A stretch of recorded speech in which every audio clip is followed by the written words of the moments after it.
কালাপুর, কলিমারি, তারপরে এই যে জালধরা একদম এখানে বড় শীতলাউ কুটি একদম দ্বীপ, মানে বৃষ্টি হলে ওখানকার মানুষের যে অবস্থা। এখন বাসের সাঁকো, বাসের সাঁকো দিয়ে তো বর্ষার সময় তো বাসের সাঁকো কিছু হবে না। বাস হয়েছিল, কন্ট্রাক্টর অনেক চলে গেছে, সেটা বন্ধ হয়েছে। এখন নদী নৌকা সবগুলোকে আমি আজকে আপনার ওখানে তো আমি ইলেকশনের সময় ভিজিট করেছি। আচ্ছা, অনেকটাই উঠে গেছে। ওটা জুলাই আগস্টে মোটামুটি ওই অবস্থা আসবে। পয়লা জুন থেকে আপনার স্টার্ট হয়েছে।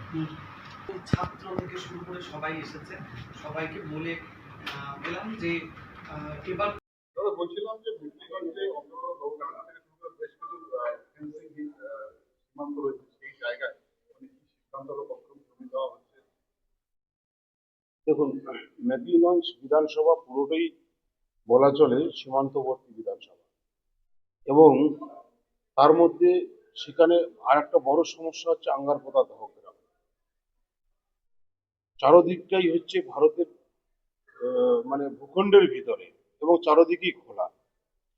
তো সেটা হচ্ছে অনুপ্রবেশের একটা মুক্ত অঞ্চল ছিল, সেটাও যেমন আছে, এবং পাশাপাশি যেগুলি জায়গায় এখনো গ্যাপ রয়েছে, ফাঁকা রয়েছে, সেগুলোতেও কাঁটাতারে বেড়া হবে। এবং নতুন আমাদের মুখ্যমন্ত্রী সম্মানীয় শুভেন্দু অধিকারী মহাশয় ঘোষণা করেছেন 45 দিনের মধ্যে জমির সমস্যা মেটানো হবে, এবং তার কাজ অলরেডি শুরু হয়েছে। আজকে ডিএম সাহেবের মিটিংয়েও আমরা সেটা জানতে পারলাম। তো স্বাভাবিকভাবে ফেন্সিং এটা শুধু একটা বিধানসভার সমস্যা নয়, গোটা ভারতবর্ষের সার্বভৌমত্বের একটা বড় সমস্যা। তো সেটা সমাধান আশা করছি হবে। কোন জায়গাগুলোতে মানে উন্মুক্ত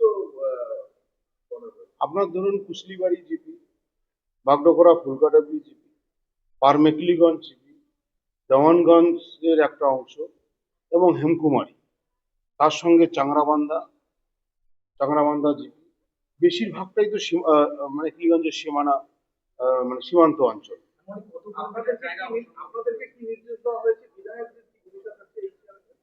বিধায়কদের ভূমিকা প্রশাসনিকভাবে সমস্ত কিছু হবে। বিধায়কদের বলা হলো, বা আমাদের সিএম সাহেবও বলেছে বিধায়কদের তরফ থেকে যাতে সহযোগিতা থাকে। তো আমাদের ডিমান্ড সেটাই ছিল, অবশ্যই সেই সহযোগিতা আমরা করি।